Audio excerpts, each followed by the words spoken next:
Podcast 99.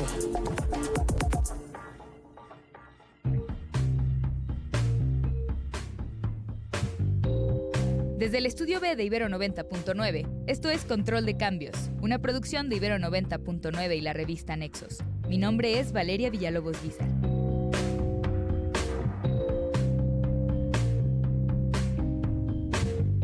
A pesar del recuento de daños y los saldos pendientes del gobierno de López Obrador, el 2 de junio, millones de ciudadanos salieron a votar y en su mayoría optaron por la continuidad y no por un ajuste de cuentas.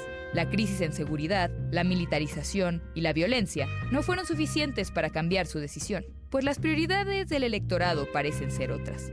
Quienes votaron por Morena para la presidencia y sus candidaturas al Congreso, de alguna forma allanaron el camino para la reconfiguración del Poder Judicial, para una reforma para elegir a las autoridades electorales, por eliminar la representación proporcional y por suprimir los organismos autónomos. Los resultados de los últimos comicios apuntan a un retorno a los tiempos del presidencialismo centralizador, con lo que parece encaminarse a un partido hegemónico. Así que el país se reencuentra con su historia, eligiendo un camino conocido, aunque lleno de desafíos. Elisa Servín es investigadora en la Dirección de Estudios Históricos del Instituto Nacional de Antropología e Historia. Elisa, ¿por qué algunos llaman la regresión autoritaria al triunfo apabullante de Morena en las elecciones del 2 de junio?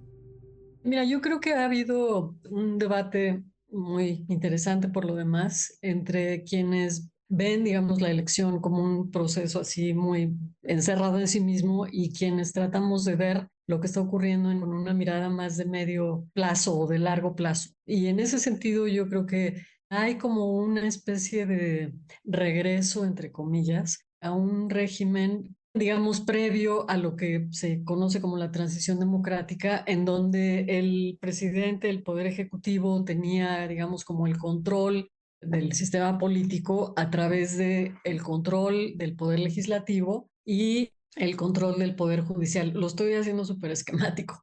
Creo que lo que vimos con la elección es que en la medida en que lo que se planteó de parte de Morena fue esto que llamaban el plan C, que implica darles, digamos, todo el control del poder legislativo.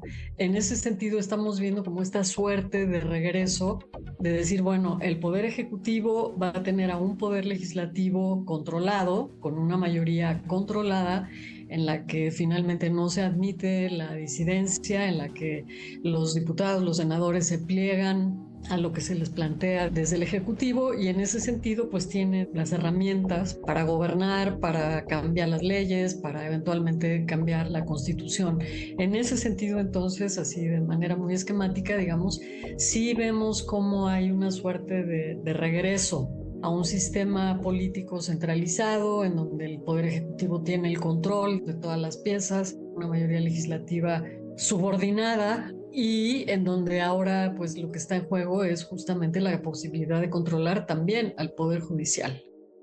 Nada como mirar al pasado para entender un poco el presente. Y ya mencionaste algunos de los aspectos del antiguo régimen priista que vuelven a reflejarse en el régimen actual. ¿Qué dirías que es en cambio distinto?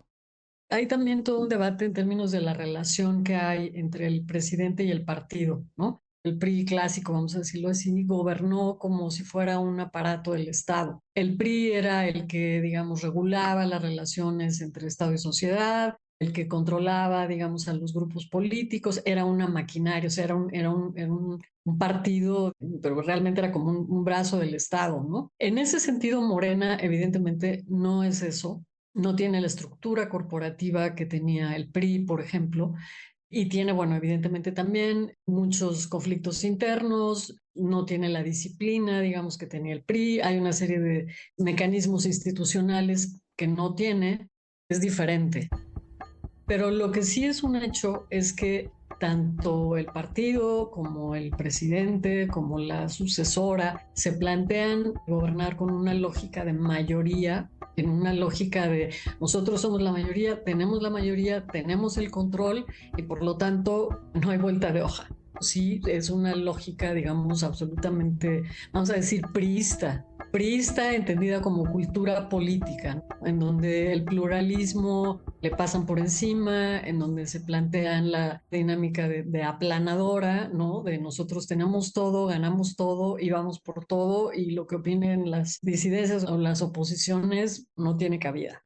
Otra de las cosas que se han comparado también entre el régimen priista y actualmente Morena es justo su dinámica con los medios de comunicación, y tú has llamado la atención al respecto. ¿Qué tan importantes han sido la prensa, los medios de comunicación, espacios como La Mañanera para construir este camino a la hegemonía partidista de Morena? Es un tema que de verdad hay que ponerle ahí la mirada que merece ser analizado y debatido con mayor profundidad. O sea, ha habido un cambio en el sentido de que la conferencia de todas las mañanas es uno de los ejes de la manera de hacer política de López Obrador y de todo lo que gira en torno a él. En ese sentido, los medios han reproducido lo que dice López Obrador en las mañanas sin criticarlo, sin cuestionarlo, sin analizarlo, ¿no? Es repetir y repetir y repetir. Usemos un ejemplo básico, ¿no? Esta cosa de que vamos a tener un sistema de salud como en Dinamarca. Es una tontería. Si tú lo desmenuzas, si lo analizas, si lo cuestionas, es evidente que eso se desfonda. O sea, no hay manera de sostener algo como eso. Y sin embargo, ¿qué han hecho los medios desde hace 6 años, digo 5 años? Reproducir eso, ¿no? Reproducir esa promesa presidencial y decir, bueno, López Obrador dice que vamos a tener, y ya, y no hay más, no hay un más allá de eso. Este discurso repetido, dicho en todos los medios, por todos los canales, pues acaba convirtiéndose en una suerte de mentira que al repetirse y repetirse y repetirse, acaba convirtiéndose en verdad. Digo, pongo el ejemplo más básico y más, digamos, elemental, pero como eso, pues también hay un montón de cosas que no se sostienen en la realidad y que sin embargo son los mantras de este gobierno, ¿no? El sistema de salud que va a llegar a ser como en Dinamarca, la seguridad, La hemos corrupción, bajado, sí, no hay corrupción, las escaleras se barren de abajo para arriba. sí. Y si tú, o sea, con tantitito que le muevas, que quites el telón y veas lo que hay atrás, te das cuenta de que en realidad es una falacia. Además, él ha dictado la agenda y nadie ha buscado contraponerse a ella, ¿no? Todo el mundo ha... Es un avasallamiento, ¿no? Que empieza a las 7 de la mañana y que continúa a lo largo del día. Los noticieros, ¿no? En las tardes, en las noches, ¿qué hacen? Ponen fragmentos de la mañanera, ¿no? Entonces ahí está López Obrador diciendo, es que vamos a tener un sistema como el de Dinamarca, o ya no hay corrupción, o va.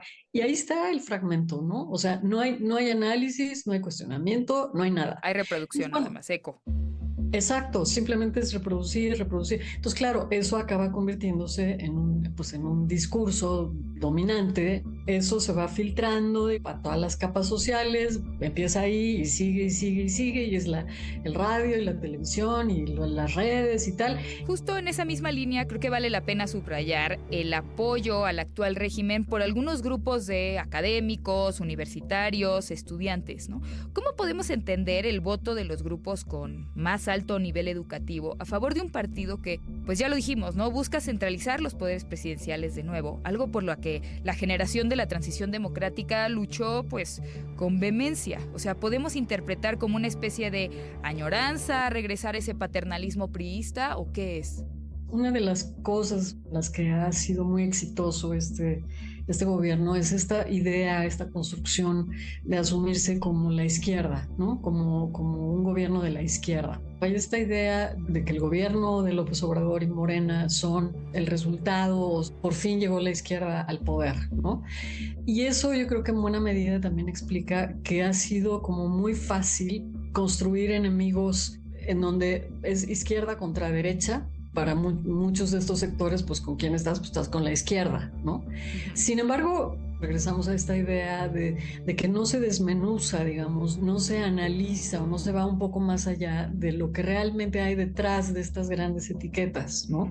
Es la izquierda, sí, en el sentido de que viene de la izquierda. Morena es, digamos, el partido que se construyó sobre los partidos originales o sobre los partidos tradicionales de la izquierda. Sin embargo, es un partido que está lleno de priistas y de panistas, ¿no? Y que en esencia, pues en realidad es un partido cachatodo. Ahí están todos. Entonces, para estos sectores de académicos o de gente que tiene el mayor nivel educativo, es más fácil decir estoy con esta izquierda, ¿no? Con todo lo maltrecha que pueda ser, a estar con, entre comillas, la derecha.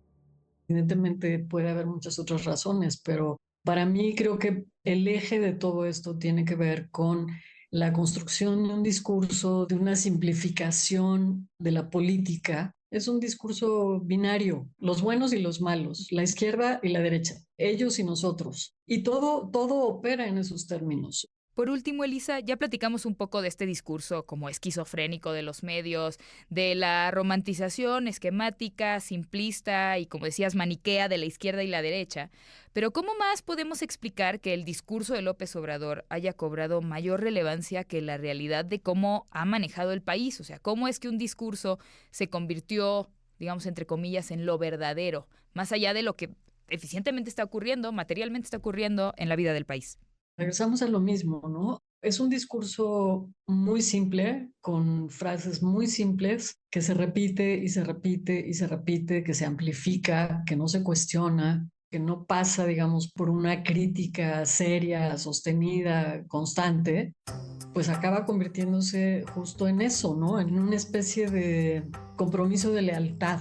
Y hay una mínima acción social, digamos, este asunto de los programas sociales y de cómo el aumento del salario mínimo y tal, políticas que sí, en efecto, han contribuido a una redistribución de la riqueza social, pero ha sido una contribución mínima frente al discurso que amplifica y que hace creer que eso es una proeza. No, no es ninguna proeza, es la obligación del Estado. De hecho, también antes los gobiernos priistas, panistas, etcétera, también ejercían gasto social, etcétera. Pero aquí el asunto es justo ese. O sea, esto se amplifica, se convierte en una frase simplona que se reproduce y se reproduce y se reproduce y que cuesta mucho trabajo romper ese monopolio, esa hegemonía, digamos, del discurso político, cuando finalmente nadie quiere ejercer la crítica o quienes ejercen la crítica acaban siendo marginados de un lado y del otro, ¿no? Si tú ves el gasto de este gobierno, de López Obrador, si tú ves la cantidad de dinero que le ha dado a Televisa y a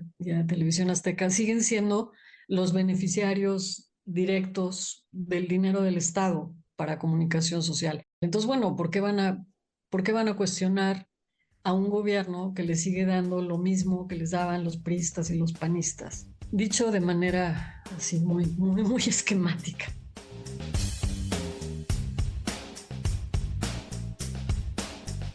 Elisa Servín es investigadora en la Dirección de Estudios Históricos del Instituto Nacional de Antropología e Historia. Algunos de sus libros son Ruptura y Oposición, El Movimiento Enriquista 1945-1954 y La Oposición Política, Otra Cara del Siglo XX Mexicano.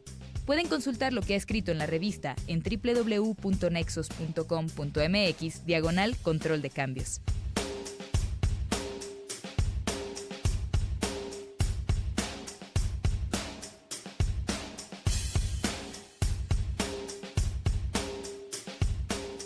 El arte, en sus diversas formas, ha sido una manifestación esencial de la humanidad.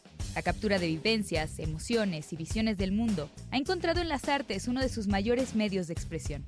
Sin embargo, con la llegada de la inteligencia artificial, la famosa IA, la creación artística ha entrado en una nueva era, planteando interrogantes sobre la naturaleza misma del arte, la creatividad y la autoría. La IA ya ha comenzado a mostrarse como una herramienta poderosa para los artistas, ofreciendo nuevas formas de explorar la creación artística y modificar los límites técnicos. No obstante, no todos ven con optimismo la intervención de esta tecnología en las artes. Muchos discursos consideran que la esencia del arte radica en la experiencia humana, la emoción y la individualidad del creador. Por lo que la inteligencia artificial, al carecer de conciencia, sentimientos y vivencias personales, no puede producir obras significativas. Temen también que la integración de la inteligencia artificial en el proceso creativo diluya la conexión emocional y la autenticidad del arte, reduciéndolo a meros productos generados por algoritmos sin alma. ¿Cómo se define el arte y la creación en el contexto de la inteligencia artificial? ¿Quién es el autor en una obra de arte generada por IA? ¿El humano? ¿El robot? ¿O ambos? Mario de la Piedra Walter es neurocientífico por la Universidad de Bremen. Mario, para contextualizar a los escuchas sobre el tipo de discusiones que ha suscitado todo esto de la inteligencia artificial, ¿por qué no nos cuentas la historia detrás del premio que recibió Jason Allen en 2022, que es fantástica?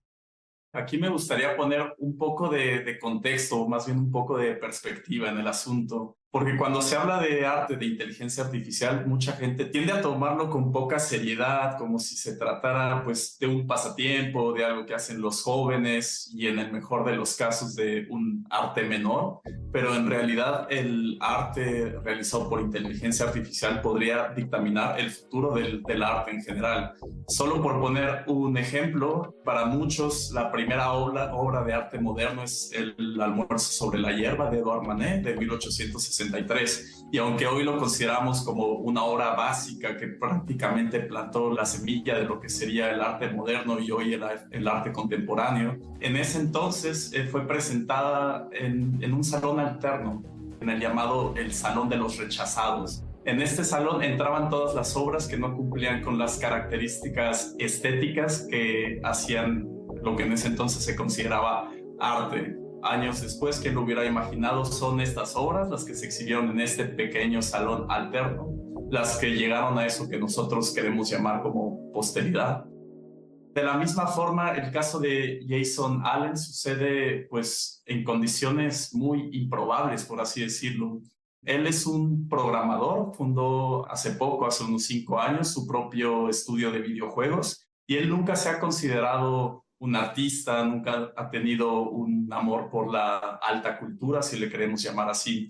Sin embargo, a modo de experimento, a modo de juego, decidió participar en un concurso de arte digital en la Feria de Colorado. Él participó con una obra creada con inteligencia artificial, pero en ese momento nadie lo sabía y fue una sorpresa para él el haber ganado este concurso de arte digital. Y bueno, cuando se viralizó la noticia de que en realidad él no lo había hecho, sino un algoritmo, específicamente el programa Midjourney, que hoy todos conocemos. Todo el mundo explotó, muchos pidieron que le retiraran el premio, algunos argumentaron que estaba destruyendo la creatividad, que estaba minando el arte, y por supuesto lo acusaron de haber hecho trampa. Desde entonces él ha estado envuelto en una batalla legal por los derechos sobre su obra. En el 2023, la Oficina de Derechos de Autor de Estados Unidos rechazó que él poseyera los derechos de propiedad artística y argumentaron, aquí voy a citar, que los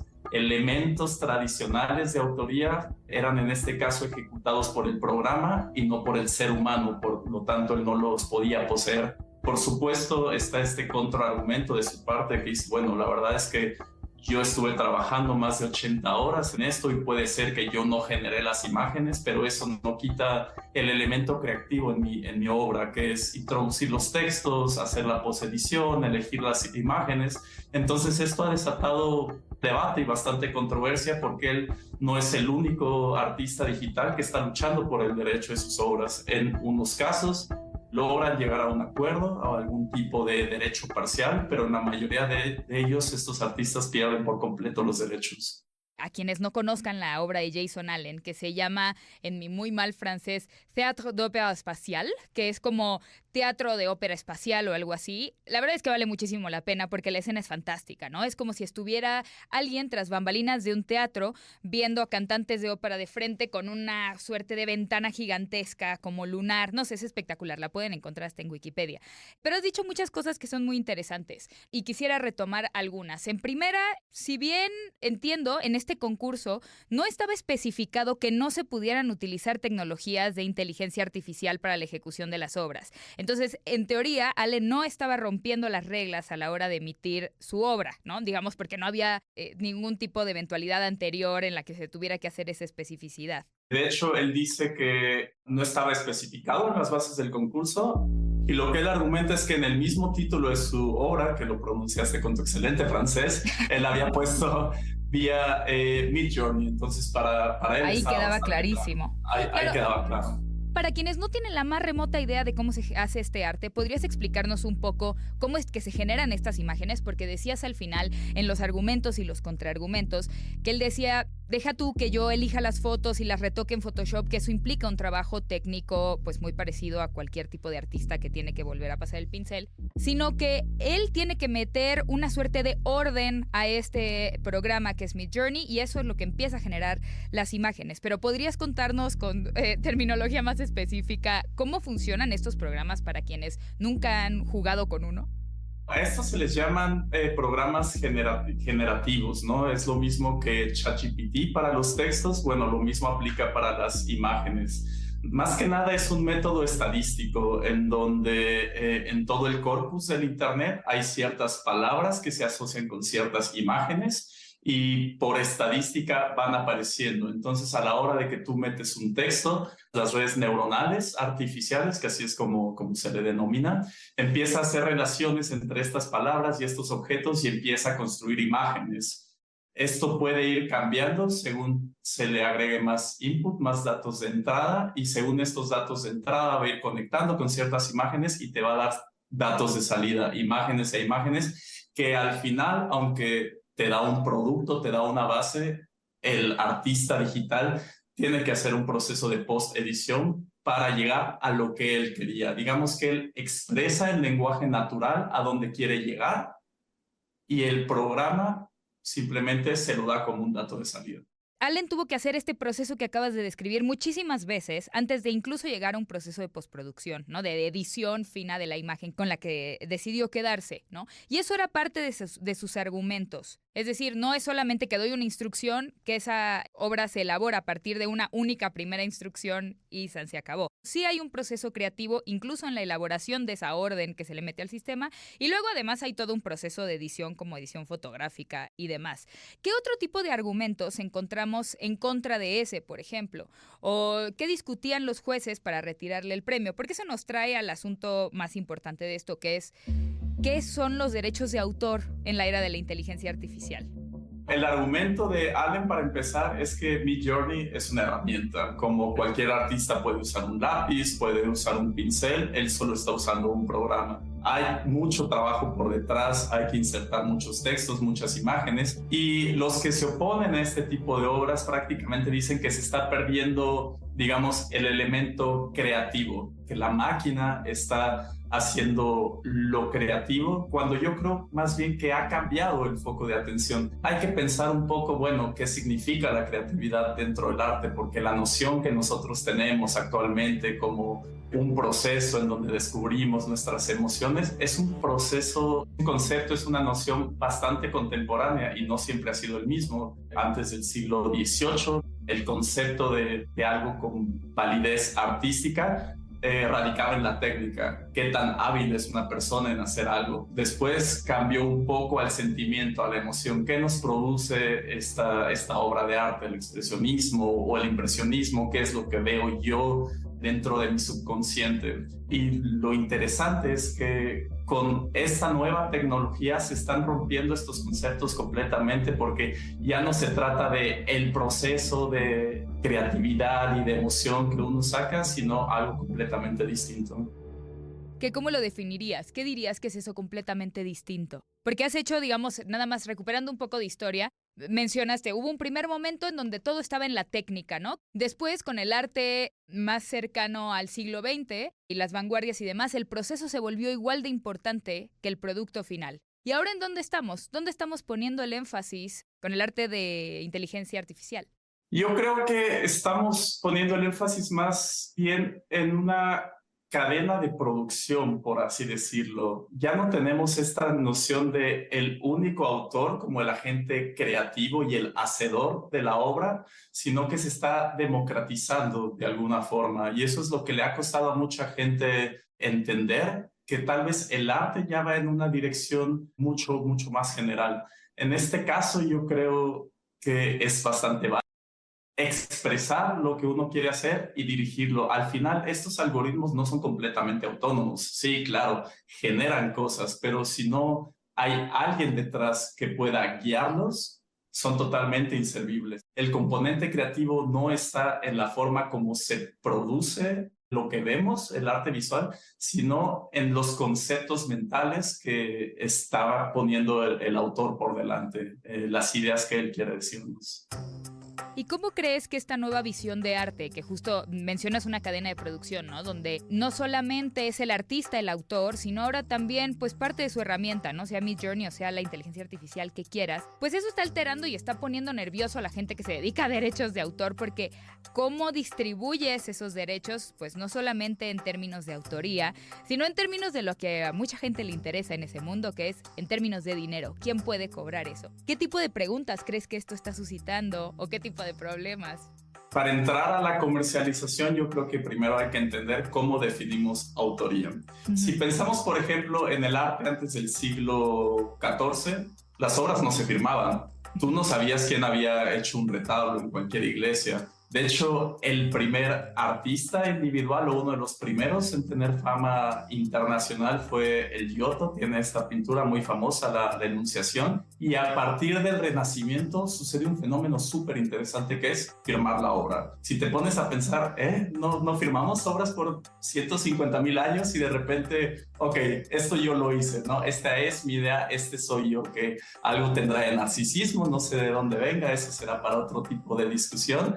Y a partir de ahí salen los grandes genios artísticos, Miguel Ángel, Leonardo, Rafael. Entonces se empieza a cimentar esta idea de que hay un autor, pero empiezan a haber estos problemas porque empieza la mercantilización del arte con la llegada de la imprenta, que eso fue algo muy importante en el mundo de arte, en donde si tú eres dueño de una imprenta, pues puedes hacer la cantidad de copias que tú quieras y puedes explotar la obra, y no había ningún autor que estaba generando eso. O sea, se te daba un pago inicial y luego yo hacía el tiraje que se me diera la gana las veces que se te diera la gana. Un pago inicial y yo hago con tu obra lo que yo quiera, la edito como yo quiera y la distribuyo como yo quiera. Entonces prácticamente era una explotación. Por supuesto, en 1710 sale la primera ley de autoría del mundo, se llama el Estatuto de la Reina en Gran Bretaña, en donde por primera vez un autor tenía derechos sobre su obra. Y por supuesto, conforme entraron nuevas tecnologías, especialmente en el siglo XX, con la música, con el cine, con las películas, pues tuvieron que hacerse algunas modificaciones, pero todo parecía un poco claro. Y de repente entra este tipo de tecnología y ya no estamos hablando de libros, estamos hablando de bits y se va diluyendo un poco esta idea, bueno, quién es el que está detrás de la obra y quién va a generar dinero a través de ello. ¿Y pensarías entonces que estamos volviendo a una suerte como de primer arte antes de Giotto, ¿no? Antes de que hubiera alguien que firma, pues había como estas escuelas de artesanos que, como decías, hacían estos retablos para las iglesias o para donde los palacios, etcétera. Y más bien no había una firma, pero sabías de qué escuela provenía, ¿no? Estamos volviendo a esa clase de sitios donde más que una única figura y una marca individual, porque decías la mercantilización del arte, pero también la mercantilización de los nombres, ¿no? De los autores per se. Decimos tengo un Miguel Ángel, por ejemplo, pero estamos volviendo a ese primer punto donde las obras eran colectivas forzosamente, en este caso ya no forzosamente entre muchas personas, sino entre sistemas y programadores, sistemas, artistas y programadores, ¿o qué opinas? Yo creo que estamos exactamente en un círculo, ¿no? Antes, como tú decías, las obras se hacían en talleres a muchas manos. Eran muchos los artistas que ponían su mano, que ponían su impresión. Y de alguna forma estamos volviendo a esta democratización en donde una persona que tal vez por sus condiciones materiales no tuvo la oportunidad de recibir una educación formal en artes plásticas, ya tiene la oportunidad de experimentar, de expresarse y de entrar, digamos, en esta conversación. Y yo creo que aquí hay que retomar un poco la etimología de arte, ¿no? De artis en latín, que es hacer, hacedor. Antes empezaron a firmar para separarse de los artesanos, pero se me hace que estamos volviendo un poco ese núcleo, esa parte primordial, esa parte etimológica que es hacer, voy a hacer. Pues parece que más de uno de nosotros tiene un problema. Para empezar, la gente de derecho que va a tener que redefinir el concepto de autoría, de derechos, y también pues quienes nos dedicamos al arte, ¿no? Porque vamos a tener que repensar ese concepto y ver en dónde estamos poniéndole lo esencial. Así que para cerrar, Mario, quería preguntarte, ¿tú consideras que es pertinente seguir conversando sobre si el arte y la inteligencia artificial deben mantenerse separados? ¿O ya es una conversación infértil, fuera de tiempo y esto es lo que es y punto? Sobre la fertilidad o futilidad de la conversación, ahí nos podríamos ir horas probablemente. Al final es una conversación que importa en tanto que son preguntas que atañen, digamos, al espíritu humano, ¿no? ¿Qué es el arte? ¿Qué es el autor? ¿Qué son las cosas? Lo que es muy cierto es que la tecnología de inteligencia artificial está ahí, es parte de nuestras vidas, lo puedes ver en las escuelas, lo puedes ver en la medicina, lo puedes ver en el arte, está ya entre nosotros. Nos tenemos, si no bien adaptar, tan siquiera tenemos que empezar a hablar de ellas, porque evitando la conversación no va a evitar los problemas. Yo en lo personal era un poco reticente, yo nunca me había metido en este tema dentro de las neurociencias, yo pensaba, ay, bueno, inteligencia artificial, eso es de otras personas, pero de repente dices, bueno, esto es lo que es, esto es lo que toca, y yo como neurocientífico también tengo que entender qué es lo que está pasando, porque para mí es parte de entender no solo cómo funcionan estas cosas en el ámbito cultural, sino que también atañe a la misma forma en cómo funciona el cerebro humano.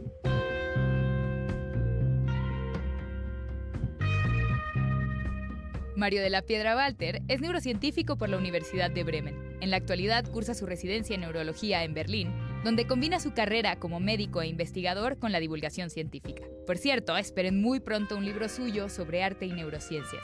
Y también pueden consultar lo que ha escrito en la revista en www.nexos.com.mx/control de cambios.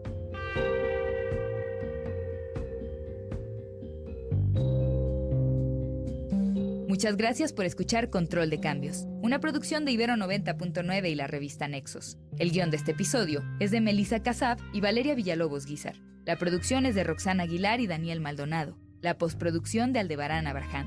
Mi nombre es Valeria Villalobos Guizar.